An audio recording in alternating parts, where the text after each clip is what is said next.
Secretaría de Medio Ambiente y Recursos Naturales, Gobierno de la República.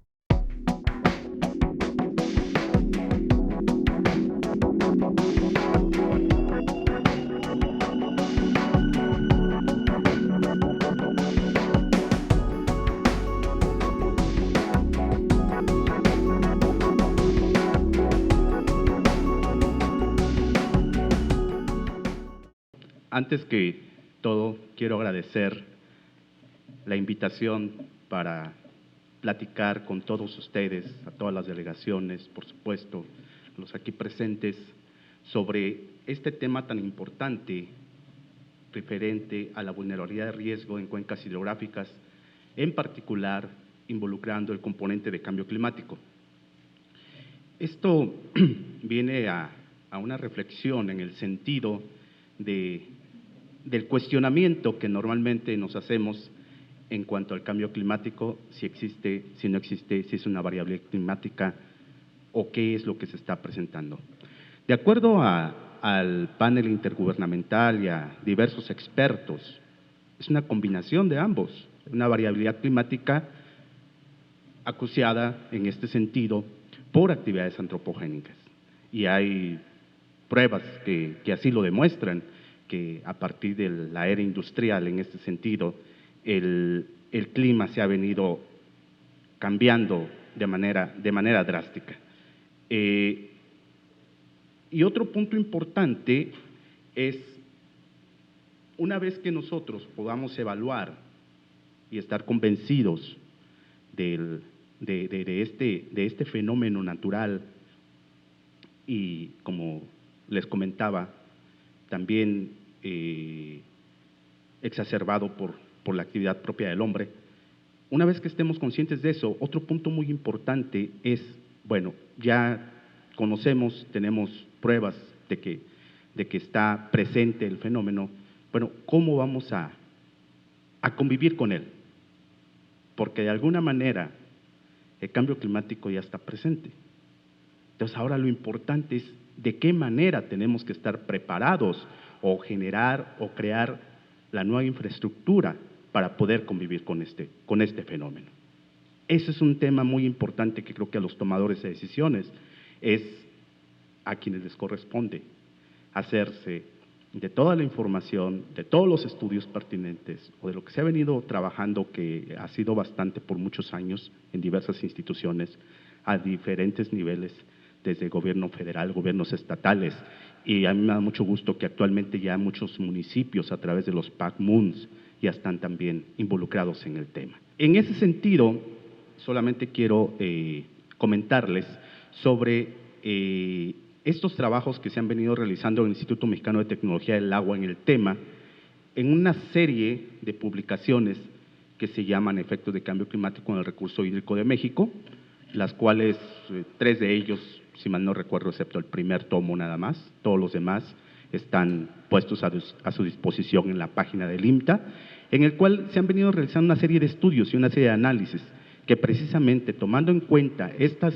variaciones, anomalías de precipitación y temperatura bajo escenarios de cambio climático, bueno, tenemos que ver cómo, de qué manera vamos a evaluar vulnerabilidad de los diversos sectores y en particular en este caso en el sector de las cuencas hidrográficas. Y ese es uno del tercer tomo precisamente titulado Atlas de Vulnerabilidad Hídrica en México ante Cambio Climático. Ahí ustedes van a encontrar una serie de resultados muy interesantes. En las anteriores publicaciones y en los anteriores proyectos se venía trabajando sobre una evaluación un tanto más cualitativa, algunos números muy interesantes, pero toda esa información se viene a aterrizar en este Atlas de Vulnerabilidad Hídrica. En particular, vuelvo a comentar, en las cuencas hidrográficas, el volumen 4 ya está más enfocado sobre la parte de qué es lo que tenemos que hacer como medidas de adaptación. Como comentaba, uno de los principales retos o insumos fue precisamente la generación de los escenarios climáticos que mostraran las anomalías de precipitación y temperatura. En este caso, es muy interesante comentarles que se venían trabajando, o se estuvo trabajando en el IMTA por parte de los compañeros del área de hidrometeorología, que son quienes realmente han desarrollado este tipo de de estudios y regionalización. Se generaron escenarios climáticos a partir de los modelos de circulación general que maneja el panel intergubernamental. Se hizo una ponderación, se hace una regionalización y obtenemos una malla a mucho mayor detalle que la que publica el IPCC, que es aproximadamente 250 por 250 kilómetros, y con ello, con esta regionalización, ahora sí ya pudimos tener mejor información para poder hacer este análisis de vulnerabilidad en algunas cuencas hidrográficas en México. En este caso en particular se genera la malla de 50 por 50 kilómetros, que es la que está a su disposición también dentro del sistema del CDPEC, del Instituto Mexicano de Tecnología del Agua, que son los compañeros del área de hidrometeorología quienes generaron este sistema, ya se llama CDPEC, y bueno, ahí pueden encontrar esas anomalías. Cabe mencionar que estos escenarios que se regionalizaron, todavía se manejaban los escenarios socioeconómicos CERES, que bueno, ustedes seguramente han escuchado hablar, el A2 y el A1B, que son los que estuvimos trabajando. Actualmente existe un grupo de modelación del clima, donde participa la UNAM, por supuesto, participa el CICESE, participa el IMTA, coordinado por el Instituto Nacional de Ecología y Cambio Climático, quienes ya se dieron a la tarea de trabajar los nuevos escenarios, porque resulta que, bueno, seguramente hace poco escucharon que ya se habían alcanzado las cantidades de gases de efecto invernadero en la atmósfera, las toneladas que se tenían contempladas, ya se rebasó esa cantidad. Entonces, y ahora hay que hacer unas nuevas evaluaciones con base en otros escenarios climáticos. Con base en esta información que se les muestra en la pantalla, podremos observar las anomalías de temperatura. Todos los modelos de circulación que se utilizaron para esta regionalización muestran una tendencia hacia la alza en la temperatura. En algunos casos un poco más, otros casos un poco menos, pero todos coinciden. Este efecto podría esperarse que en algunas zonas del país, a finales del siglo, tendríamos bajo el escenario A2 un incremento hasta, podríamos hablar de 4 grados centígrados. Y vuelvo a lo mismo, hay una cierta, digamos, certidumbre en el sentido de que todos los modelos coinciden.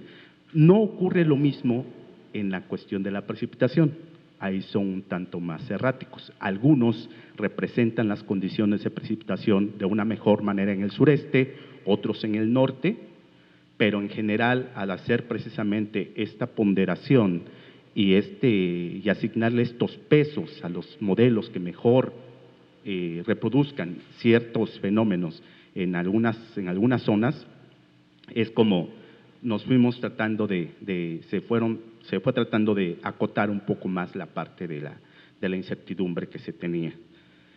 En cuanto a los elementos para definir la vulnerabilidad, en particular en las cuencas hidrográficas, tenemos que se consideran 3 factores en particular, como lo son el grado de exposición, la parte de la sensibilidad y la capacidad de adaptación. Eso es muy importante, dado que tenemos que considerar una serie de indicadores y factores, en este caso para evaluar este impacto y esta vulnerabilidad hídrica en las cuencas hidrográficas. ¿Por qué? Porque nosotros tenemos que considerar diversos índices y no solamente la variación de la precipitación. Es por ello que en este documento que yo les mencionaba, el doctor Iván Rivas Acosta se dio la tarea, participó en un trabajo muy interesante sobre la vulnerabilidad hídrica en el escurrimiento superficial. ¿En qué consiste esta vulnerabilidad hídrica en el escurrimiento superficial? En este caso, se trata de que con base en estas anomalías de precipitación, evaluemos de qué manera se va a ver afectado el escurrimiento superficial en las cuencas hidrográficas. Eso es para empezar.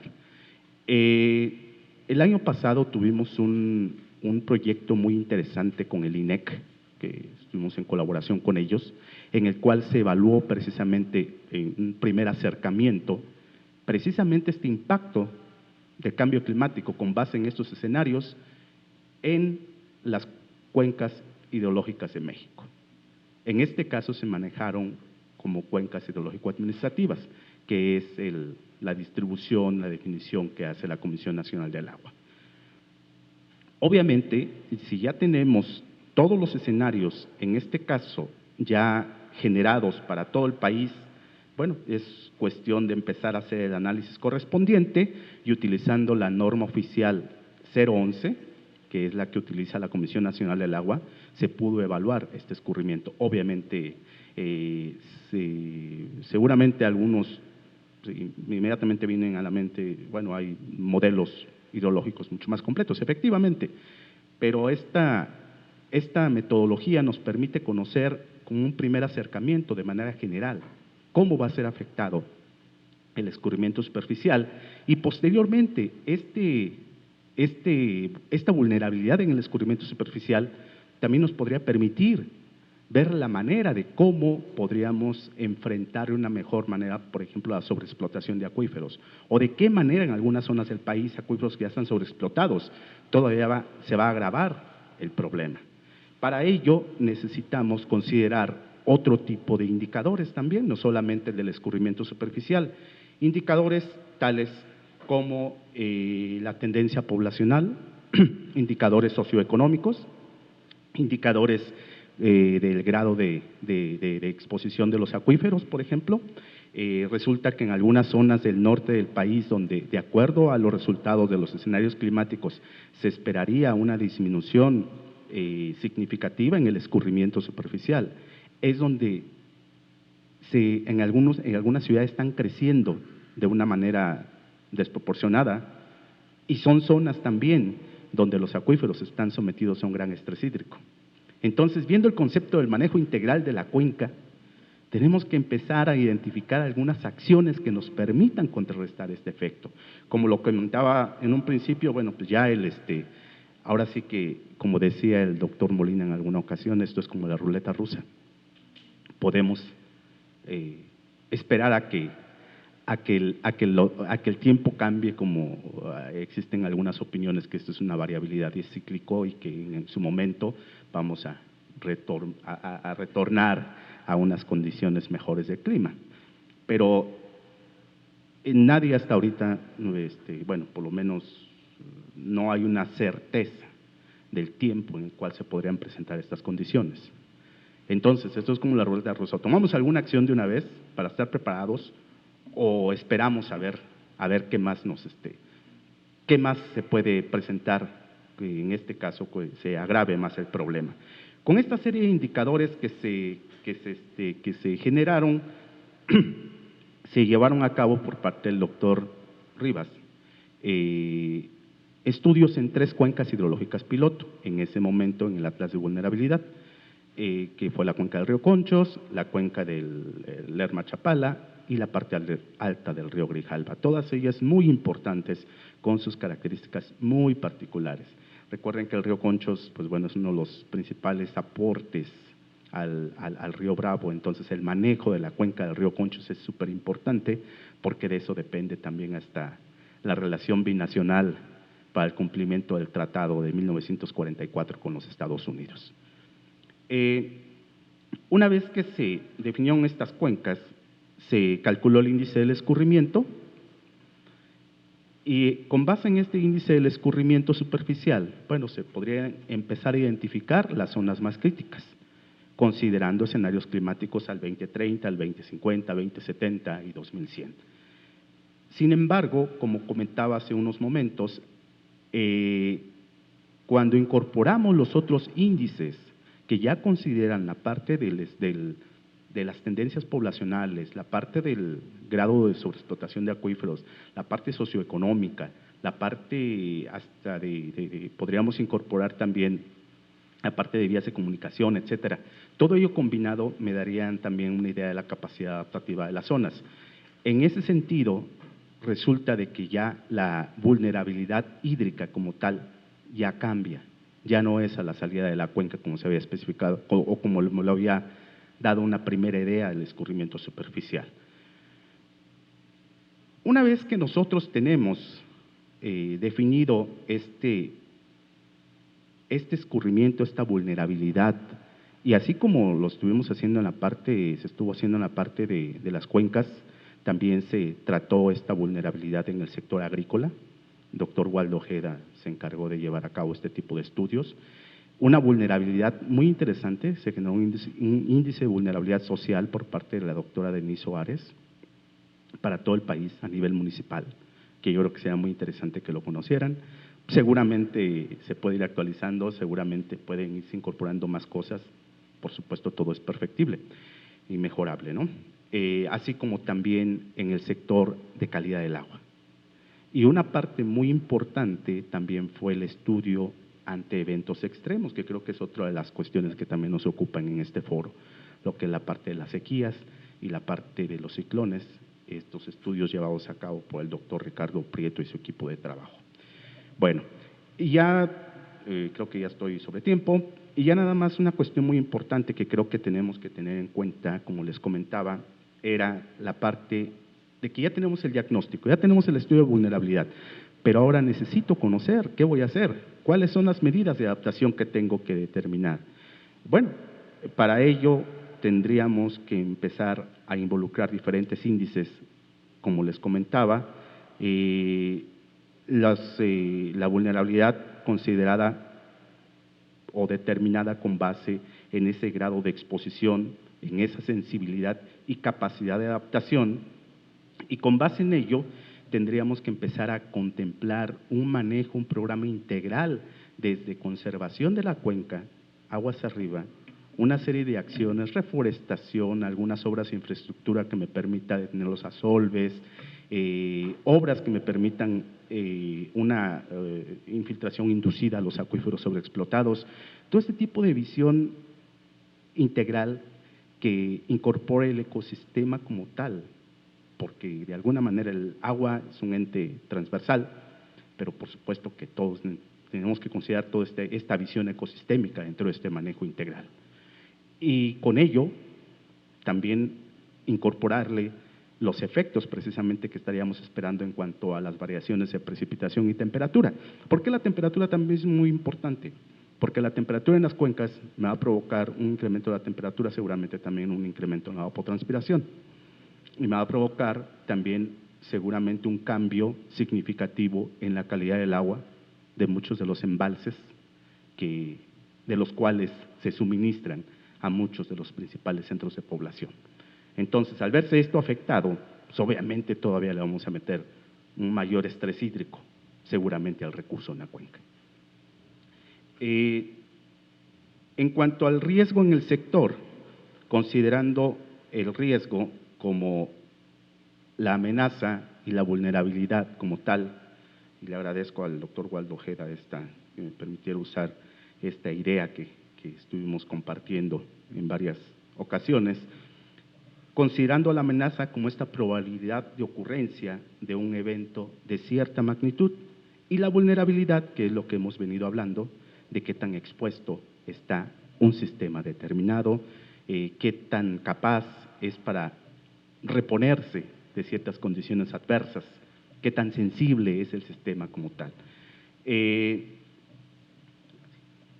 Dentro de las recomendaciones generales que podemos establecer y que se está manejando actualmente en muchos de los programas por parte del gobierno federal y por parte en coordinación con los gobiernos estatales, es el enfoque de riesgo relacionado con el agua. En este caso, ante inundaciones, sequías, tormentas tropicales, pero una cuestión muy importante, como comentaba hace unos minutos, con un enfoque integrado de las políticas de gestión del recurso hídrico. Para ello, creo muy importante mencionar la gran ventaja que tenemos ahora de contar ya con la Ley General de Cambio Climático, publicada el año pasado, en junio del año pasado, si mal no recuerdo, creo que el 5 fue publicada y el 6 la da a conocer el presidente de la República, en la cual ya se tienen contempladas una serie de acciones, pero sobre todo una serie de responsables. ¿Quiénes son los que tienen que tomar la batuta? ¿Quién debe de tomar la decisión? ¿Y cómo tenemos que coordinarnos? Entonces, Ya en la ley, ahí están ya especificadas las responsabilidades, y yo creo que una de las cuestiones muy importantes es esta coordinación. Y ya por último, nada más entro a la parte de conclusiones muy rápidas acerca de que el cambio climático es un proceso en marcha que por supuesto va a tener consecuencias muy importantes, desde la cuestión económica, desde la cuestión de producción alimenticia, y que eso se viene a convertir en un problema de seguridad nacional. Entonces, yo creo que en muchas partes del mundo se está viendo ya esta pelea, ¿no?, por el agua. Muchos países con capacidades, con una fuerte capacidad económica, están comprando tierras en otros países para cultivar, donde cuentan con el recurso hídrico. ¿Por qué? Porque ya en algunas otras zonas del planeta ya se está viendo afectado de manera significativa. Al incrementarse estos requerimientos de agua, especialmente en la agricultura, la demanda aumentará, por supuesto. Otra parte importante es que, de acuerdo a esos estudios que comentaba, en las regiones áridas es previsible una mayor frecuencia de sequías más intensas. El doctor Israel Velasco y compañero en el IMTA ha hecho también unos estudios muy interesantes incorporando el tema de cambio climático en sequías, y que seguramente podría compartir con todos ustedes esa información. Creo que ya las demás conclusiones ya hemos hablado sobre ello, y bueno, pues quedo a sus órdenes para cualquier pregunta, cualquier aclaración, ya sea a través de mi correo electrónico, la página del Punto Nacional. Quedo a sus órdenes. Gracias.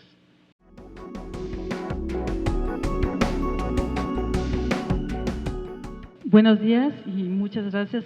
Agradezco a los coordinadores, a los organizadores de este evento por haberme invitado a participar. Y también agradezco al doctor Patiño porque mi ponencia complementa todo lo que ya dijo. Bueno, entonces los objetivos de mi presentación es dar una visión sinóptica de la situación del país en relación con la vulnerabilidad y el riesgo, sobre todo enfocado a las inundaciones y a las sequías, esto en relación con el cambio climático y en las cuencas hidrográficas de México. Dar también cuáles son las principales características para su manejo y gestión de estos dos fenómenos, destacar las estrategias de prevención. Y la estructuré con una breve introducción. ¿Cuál es la posición conceptual? Esto reconozco que es muy importante, más adelante les digo por qué. ¿Cómo se deben estudiar las cuencas para prevenir el riesgo de desastres? ¿Cuáles son las principales estrategias de prevención y mitigación del riesgo de desastre en cuencas? Y culminaré con un estudio de caso. Bueno, a manera de introducción, podemos decir que más de 2.200 desastres ocurrieron entre 1990 y 2001 a nivel mundial, y la mitad de ellos fueron por inundaciones. Y entonces, bueno, todos otros fenómenos relacionados también con el agua nos muestran, en el caso de las inundaciones, un 50%, enfermedades transmisibles a través del agua y brotes epidémicos, un 28%, inestabilidad de ladera a través de deslizamientos de tierra y avalanchas, un 9%, y hambrunas, un 2%. ¿Cómo se reparten geográficamente estos desastres? ¿Cómo se han repartido? Pues en primer lugar está Asia, en segundo África, América en el 20%, Europa y después Oceanía. La situación de México es muy similar a la mundial. Más del 50% de los desastres que ocurren anualmente son de origen hidrometeorológico, y entre ellos destacan los ciclones tropicales o lluvias torrenciales, otro tipo de lluvias, las inundaciones, sequías, heladas, granizadas, ondas frías y ondas de calor. Y todos estos fenómenos afectan considerablemente a la población, sus bienes y también el entorno. Y fíjese, por citar un ejemplo, tan solo en el 2010, si recuerdan, hubo grandes inundaciones en muchos estados del país, y al 27 de septiembre ya la Secretaría de Gobernación había emitido declaratorias de emergencia y de desastre para 847 municipios, que representan el 35% del total del país. En este año seguramente andaremos en esos mismos niveles, porque si ustedes se han dado cuenta, ya ha habido muchas inundaciones en Veracruz, en Chiapas, Oaxaca y otros estados del país. En el caso de las sequías, pues también estas causan graves problemas sociales, económicos y ambientales. Y estos problemas, como todos ustedes saben, se agudizan en las zonas con climas áridos y semiáridos y sobre todo en las ciudades que concentran una gran cantidad de población. Se estima que ya llevamos más de 3 años consecutivos de sequías y que estos han afectado sobre todo al norte del país. Se estima más o menos como 14 estados, entre ellos todos los del norte, Querétaro, Guanajuato, Tlaxcala, Hidalgo, que presentan este problema de la sequía. Y también se han emitido ya varias declaratorias de emergencia y de desastres en numerosos municipios de estos estados que ya mencioné. En el ámbito internacional, se reconoce que estas repercusiones, sobre todo de las sequías y de las inundaciones, se están empeorando. Cada vez son más intensas y más frecuentes, como también lo señaló el doctor Patiño. Y aunque se asocian a la variabilidad y al cambio climático, también lo hacen respecto a un cambio global. ¿Sí? Es que hay más, no solo es este cambio climático, la variabilidad climática, sino toda la interacción de los problemas asociados a su ocurrencia, ¿no? Y por eso estos fenómenos producen muchos desastres a nivel mundial. Es muy importante cuando hacemos un análisis de riesgo tener una posición conceptual, porque dependiendo de esta posición conceptual, nosotros vamos a aplicar diferentes metodologías para abordar el riesgo, la vulnerabilidad, la amenaza, ¿sí? Entonces, aquí no me voy a poner a leer todas estas definiciones, pero, por ejemplo, encontramos más de 100 definiciones de peligros, más de 100 definiciones de vulnerabilidad y de riesgo, tan solo de sequías se calculan unas 150 definiciones de sequías, pero es muy importante, vuelvo a señalar, porque al tomar una posición respecto a los conceptos, vamos a aplicar diferentes metodologías. Entonces, pero se dice que generalmente coinciden en que la amenaza y el peligro, o el peligro donde se conjuga con la vulnerabilidad, es cuando se forma el riesgo. Y hay también muchas definiciones de riesgo, pero las formulaciones que más se utilizan es el riesgo igual a la amenaza por la vulnerabilidad, o el riesgo como función de la amenaza y la vulnerabilidad, como probabilidad y consecuencias, como amenaza o peligro por vulnerabilidad, por exposición, y también retomo lo que dijo el doctor Patiño, por la capacidad de recuperación ante los desastres. Por ejemplo, para la Estrategia Nacional de Cambio Climático, la concepción que ellos van a manejar del riesgo es la siguiente. El peligro va a estar considerado por todos los eventos climáticos, como inundaciones, sequías agrícolas, ondas de calor, etcétera. El grado de exposición, que se va a referir principalmente a la población y su infraestructura, y el grado de vulnerabilidad como índices que derivan de vulnerabilidad social, vulnerabilidad en salud, vulnerabilidad agrícola, pecuaria, etcétera. Bueno, entonces, una parte muy importante de todos estos análisis del riesgo es la gestión del riesgo, ¿sí?, que es ese conjunto de acciones para prevenir los daños e impactos negativos causados por los fenómenos naturales o humanos peligrosos.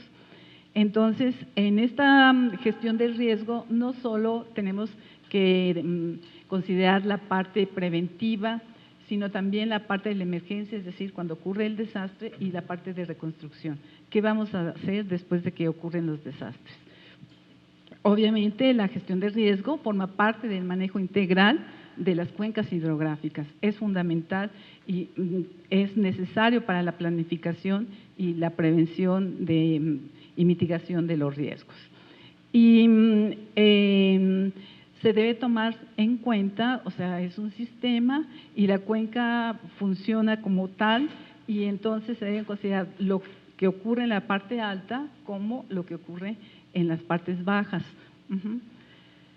Bueno, a manera de ejemplo nos preguntamos, ¿de dónde provienen todos esos sedimentos, esa cantidad tan grande de sedimentos, pues, que se depositan en las inundaciones? Pues de las partes altas de las cuencas, ¿no? Entonces, en este ejemplo tenemos a la zona costera de Chiapas, que se vio afectada en el 98 por inundaciones, pero todos los sedimentos que quedaron, que sepultaron ciudades, campos agrícolas y todo, provienen de esas partes altas donde hay problemas de deforestación, de erosión, de mal manejo de los recursos.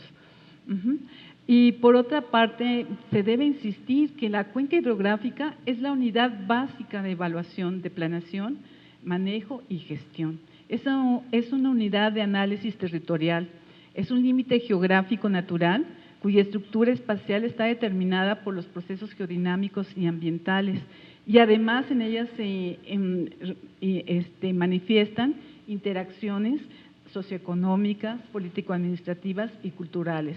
Por tanto, pues es una buena unidad de análisis.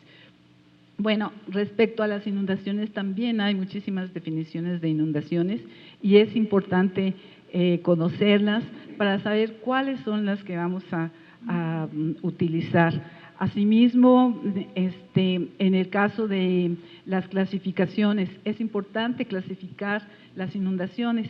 Generalmente se clasifican por su origen, es decir, qué fenómeno es el que las produce, ¿no? Si son de origen pluvial, fluviales, lacustres, costeras, urbanas o por falla de la infraestructura hidráulica. O también recientemente se clasifican en naturales, socionaturales y antrópicas. Socionaturales porque el hombre es el que muchas veces induce o favorece las inundaciones, ¿no? Y entonces, de este punto de vista, pues ya se consideran como fenómenos socionaturales. Y son muy importantes las clasificaciones porque nos van a ayudar también a definir hacia qué aspecto del riesgo las vamos a enfocar para desarrollar medidas de prevención y de mitigación. Por su parte, pues la sequía es un fenómeno natural, es un rasgo normal y recurrente del clima. Prácticamente se presenta en todas las zonas climáticas del planeta. Es muy difícil también, aunque existen muchas definiciones de sequía, ya les dije que por ahí se menciona que hay más de 150. En este caso tenemos la de la Convención de las Naciones Unidas de Lucha contra la Desertificación, que dice que es un fenómeno que se produce naturalmente cuando las lluvias han sido considerablemente inferiores a los niveles normales registrados, causando un agudo desequilibrio hídrico que perjudica los sistemas de producción de recursos de tierras. Sin embargo, la sequía tiene una connotación subjetiva, cultural, y depende para qué queremos definir una sequía. Entonces, dependiendo de ese tipo, hacemos también clasificaciones de sequía y entonces tenemos lo que se llama la sequía meteorológica, cuando nos referimos a la ausencia de precipitaciones, la sequía agrícola o la sequía pecuaria, cuando la cantidad de agua no basta para dar soporte a la agricultura o a la ganadería, la sequía hidrológica, cuando disminuye o falta el agua en los ríos, arroyos o acuíferos, la socioeconómica, que está en función de la oferta y la demanda de la población, y la sequía urbana, que esta cada vez genera grandes impactos y muchos problemas en las grandes metrópolis de nuestro país. Bueno, también cabe hacer la aclaración, porque muchas veces se manejan como sinónimos la sequía, la aridez y la desertificación, y son cosas diferentes. La sequía es un estado temporal de bajas precipitaciones, la aridez se refiere a un rasgo permanente del clima, y la desertificación, de acuerdo a la Convención de Naciones Unidas de Lucha contra la